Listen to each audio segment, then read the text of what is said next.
Shalom and good day all, this is Tehillim29 back again for another comic review, to which this time I will be covering the DC Comics Festival of Heroes, the Asian Superhero Celebration. Alright, as you can see, we've got quite a nice cover here, but not all of the people that show up on the cover actually turn up within the actual stories that are there. There are 11 stories in full, so I'm going to try to cover each story, who it's got in it. I'm not going to be able to cover the art rating, but I can show you a little bit of what's inside this actual comic. Alright, this is who writes the stories. We've got Mariko Tamaki, Min Lee, Greg Pak, who also really writes some fantastic. Greg Pak, who has written Mech Cadet U. Sorry for that. I had to pause and revisit a website just to remember the title of the series that I actually checked out and did read, and I also did cover it in a graphic novels that I had read through run. Definitely check out Mech Cadet U. I do plan on checking out another series of his, which is called Ronan Island, and getting the trades for that.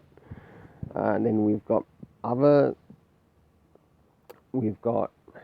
Special Delivery, which deals with Damian Wayne, and we've got Masks, What's in the Box, Family Dinner, which has the appearance of Black Lightning and Thunder and a couple of others, the Festival of Heroes, Kawaii Calamity, which is actually very clever in its story, perceptible, and of course, last but not least, the Monkey Prince.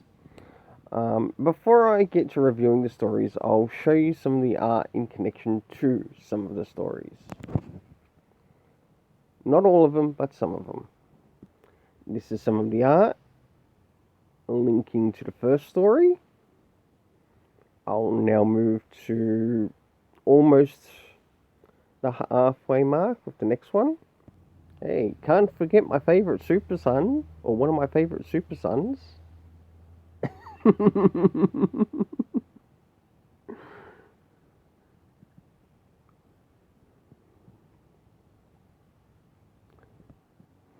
Oh, I did notice on Comic Boom's channel, he didn't know who this particular character was, but he is actually someone who starred in a bit of a Paul Dini work, as well as, I think it was Gates of Gotham was one, and the Streets of Gotham run.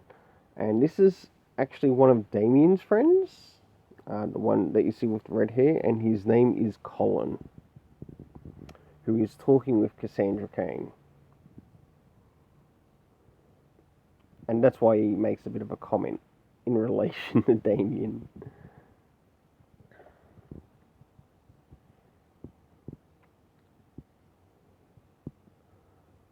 Alright, I'll start to move towards the end now. One of the nice pin-up posters, or one of the nice pin-ups that actually appear within this actual 100-page special. And of course the story of one having to cover with Imiko Queen. And last but not least, we'll move towards the back, to which we get to see the Monkey Prince. And finally, the story around the Monkey Prince.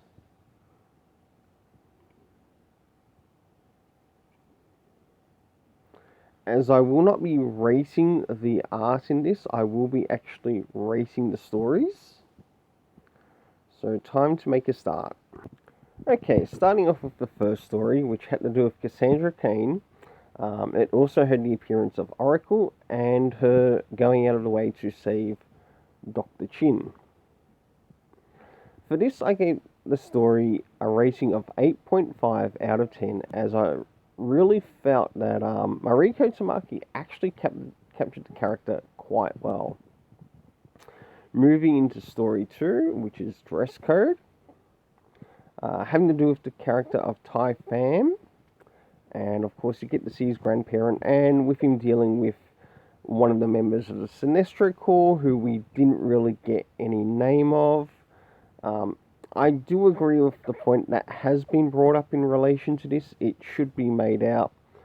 If you are going to show this character, especially if you might be dealing with an audience who don't know the character, it would be nice to have actually had that name of the character within the story. To which I gave the story a 6.5 out of 10. It was quite nice. I liked what they did. Now, moving into story 3, Hawk and Kong by Greg Pak.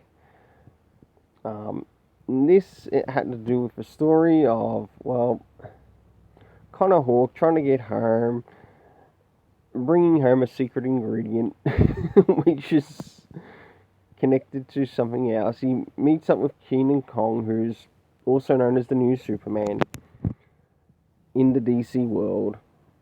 And yes, he's from Asia. Well, and you get to see a little bit more in regards to, well, their particular friendship and a dragon fight as well within the story. For this, I gave the story a 6.5 out of 10. Of course, I can't forget story 4, Special Delivery. Surprisingly, it was pretty good. It felt more like an introspective story in relation to Damian Wayne Robin. I can understand why some people don't like it, but that's fine with me. If you don't like it, you don't like it.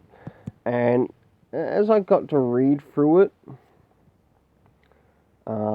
it did feel like it was Damian Wayne reflecting a lot in regards to, like, his personal self, so he's, like, where he is at the time. I enjoyed seeing Damian as well in the costume that many of us still enjoy from the Super Sons. I really liked that, and I think that was a really good choice with how the script was done for it. And in that, it sort of played a part in regards to how I rated the story. As small as it was still good. Damien foiling a plot having to do with the League of Assassins trying to or trying to kill people within the neighborhoods in Gotham. And of course we had Robin make his appearance, Damian Wayne Robin make his appearance, the League make their appearance, but also Batman as well, but it was very short. To which I gave it a 7 out of 10. The 5th story, Masks, I found was a little bit hard to get into, or at least get myself invested in the story. I did like that it had Cheshire and, of course, Selena, of course, the daughter of Cheshire being here, and Selena making an appearance. I gave the story a 5.5, but great. Still a great job from Ram V, so thank you very much for what you did there. Moving to What's in the Box, which is story 6, and the one that I brought up a little bit earlier in relation to it, which it had the cast of Colin and Cassandra Cain, who was Batgirl in the story. And the little discussion that Colin had with Cassandra Cain. And she just did something polite out of her own choice and shared with Colin something that she was actually eating in a bit of a bento box of sorts. To which I gave the story a 6.5 out of 10. Moving into story 7, The Family Dinner, which had the appearance of Grace Joy, Anissa Rizzillo, of course, Black Lightning. I can't make out the rest. Sorry, that's my fault. To which I gave the story a 5.5 out of 10. I thought it was average at best. Story 8, which is Kawaii Calamity. Having only the appearance of Imiko Queen, you get to see her caught up in a bit of a dream, or in a dream world that she's in, and something's happening in the dream world. It was good for what it was. If you want something that's got a little bit of fun, I gave it a 7 out of 10. Moving into story 9, of course, it's the Festival of Heroes. We, of course, had Katana, Cyborg, Blue Beetle, of course, the Knights of the Brotherhood, who was made out to be the bad guys, and basically wanting to gate crash the festival, to which they do. And, of course, it feels a little bit stereotypical in some essence, that they're trying to make out that, oh, every elder there knows martial arts, to which that's a little bit unrealistic. To which I gave the story a 5.5 out of 10.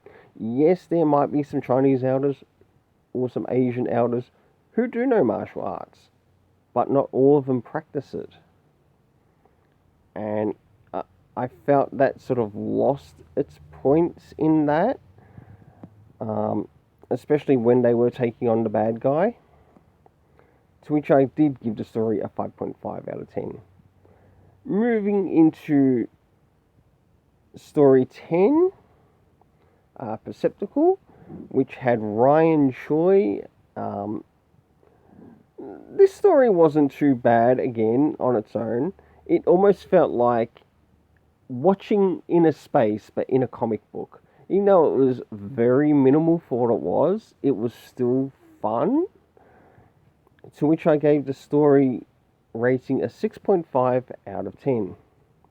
Last but not least, story 11, to which we had the appearance of the Monkey Prince, who's also Marcus, and Billy Batson, who showed up as Shazam. Of course, you had the Monkey Prince using a bit of a transformation jutsu. Okay, it wasn't bad. It wasn't too terrible.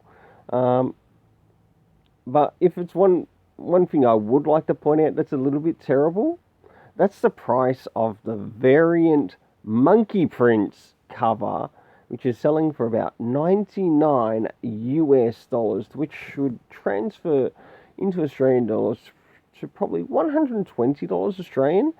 Sorry, I ain't paying that for a variant. I'd rather pick up the Cassandra Cain one. But I still like the cover though. Though if the price of the cover ever drops, I'll be getting it. In it, we got to see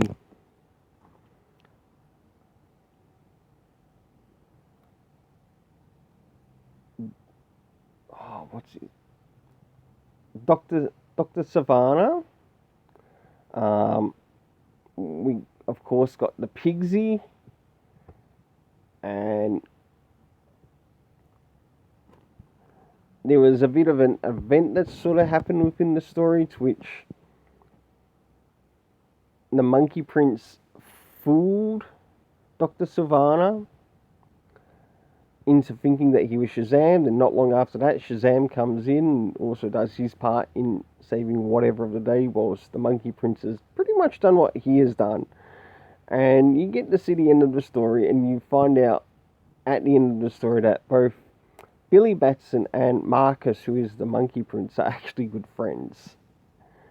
In that, I gave the story a 6.5 out of 10. Well, that's all for covering the DC Festival of Heroes, the Asian superhero celebration. Until then, let's keep it colourful, and if you've now made it to the end of the video, you have yourself an awesome day.